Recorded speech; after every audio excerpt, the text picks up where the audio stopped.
చంద్రగ్రహణం 2026 మార్చి 3వ తేదీ మంగళవారం నాడు సంభవించనుంది. భారతదేశంలో గ్రహణం మధ్యాహ్నమే ప్రారంభమైనప్పటికీ చంద్రోదయం తర్వాతే మనకు కనిపిస్తుంది. మధ్యాహ్నం 3:20 గ్రహణ ప్రారంభ సమయం. సాయంత్రం 4:34 సంపూర్ణ స్థితి ప్రారంభం. సాయంత్రం 5:04 గరిష్ట గ్రహణం.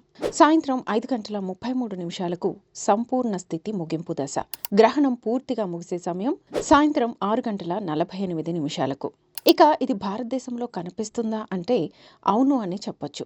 భారతదేశంలోని చాలా ప్రాంతాల్లో చంద్రోదయ సమయంలో గ్రహణం యొక్క చివరి దశలు కనిపిస్తాయి. ముఖ్యంగా ఈశాన్య రాష్ట్రాల్లో ఇది స్పష్టంగా కనిపిస్తుంది. ఇది సంపూర్ణ చంద్రగ్రహణం కావడంతో చంద్రుడు ముదురు ఎరుపు లేదా రాగి రంగులో కనిపిస్తాడు.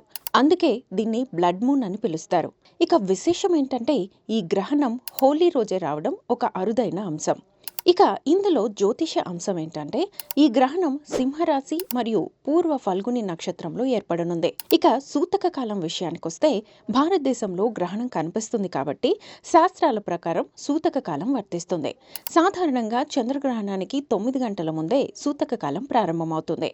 చంద్రగ్రహణం సమయంలో ముఖ్యంగా కేతువు ప్రారంభం ఉన్నప్పుడు పాటించాల్సిన నియమాలు, జాగ్రత్తల గురించి తెలుసుకుందాం. ఆహారం మరియు పానీయాలు.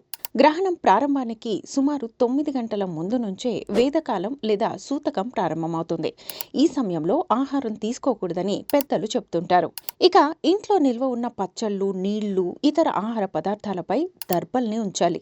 ఇది గ్రహణ కిరణాల ప్రతికూల ప్రభావం ఆహారంపై పడకుండా రక్షిస్తుందని నమ్మకం. ఇక గ్రహణం పూర్తయిన తర్వాత వండిన తాజా ఆహారాన్ని మాత్రమే తీసుకోవాలి. గ్రహణానికి ముందు వండిన పదార్థాలను తినకూడదు. ఇక గ్రహణ సమయంలో చేయకూడనివి ఏంటంటే నిద్ర. గ్రహణ సమయంలో నిద్రపోకూడదు.